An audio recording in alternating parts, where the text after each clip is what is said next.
Breaking news తెలంగాణలో మానవత్వం మరిచిన మరో ఘటన జగిత్యాల జిల్లా మల్యాల మండలం రాజారాం గ్రామంలో వెలుగులోకి వచ్చింది. కన్న తల్లిదండ్రులపైనే కొడవలి గడ్డపారతో కొడుకు దాడికి పాల్పడ్డాడు. మరిన్ని వివరాలు అందించడానికి మా ప్రతినిధి వంశీ లైన్ లో ఉన్నారు. వంశీ, ఏం జరిగింది అసలు? ఈ గ్రామానికి చెందిన నరేష్ అనే యువకుడు తన తండ్రి నాగరాజు మరియు తల్లి నాగమణిపై కొడవలి గడ్డపారతో దాడి చేశాడు.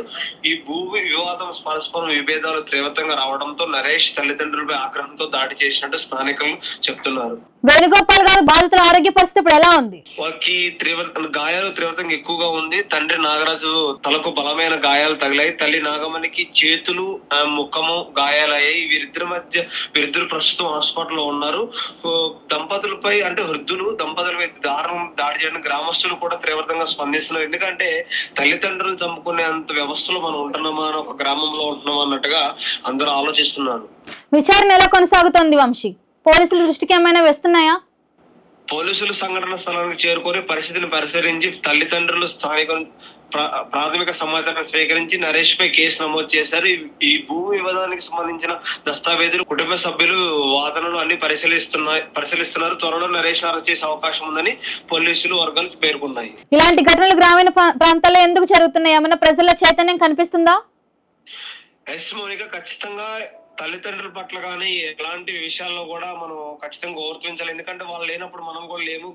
గ్రామాల్లో ఎక్కువగా మనం చూసేది తల్లిదండ్రులకి ప్రిఫరెన్స్ ఎక్కువగా ఉంటాయి. సో వాళ్ళ పిల్లలు కష్టపడకూడదని వాళ్ళని చాలా ఉన్నత స్థాయికి తీసుకుపోవాలని కష్టపడుతూ ఉంటారు. సో ఇలాంటి సంఘటన జరిగినప్పుడు గ్రామస్తులు కానీ పెద్దలు కానీ అందరూ కొంచెం ఈ వ్యక్తి మీద ఖచ్చితంగా కఠిన చర్య తీసుకోవాలని వాళ్ళు కూడా పోలీసు వాళ్ళు కోరుతున్నట్టు తెలుస్తుంది.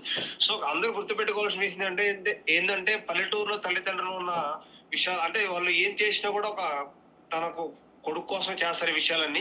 సో అందరూ గుర్తుపెట్టుకోవాల్సింది. ఇక్కడ గ్రామస్తులు కూడా నేను మాట్లాడినప్పుడు చెప్పడం జరుగుతుంది. హరీష్ అనే వ్యక్తి కూడా కొంచెం కోపానికి సంబంధించిన వ్యక్తి. తల్లిదండ్రులు అంటే గౌరవం లేకుండా ఉంటాడు ఎప్పుడు నడక చెప్పడం జరుగుతుంది.